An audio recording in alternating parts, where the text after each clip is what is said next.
Hello folks, I'm L.A. Little and this is today's 1 Minute Trade. You know, crises don't just happen. They emanate from somewhere, someplace, something.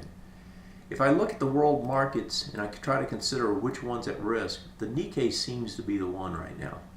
The Nikkei is actually setting up larger ABCD structures to break out these lows, right? The ones that have held so far and really push to the downside. Had a big day down after it reopened, got a little bounce last night, not shown here yet.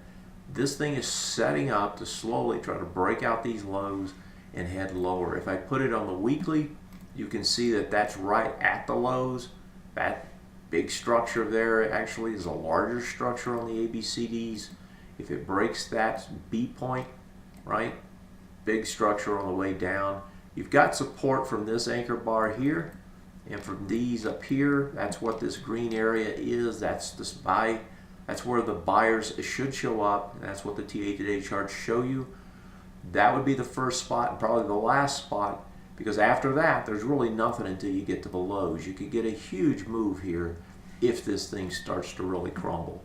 And that could set up a larger trade to the downside. What could you use? Well, there's the EWV, which is a 3-to-1. It's very thinly traded, unfortunately. This is about the only one that's set up to try to go the other way and that's reasonably established. Those highs probably are going to be the targets at least at 77. It's trading at about 73. But the real target would be this area up here, which corresponds to that green we just saw on the last chart. That would be the target, anywhere from 83 to about 88. That is the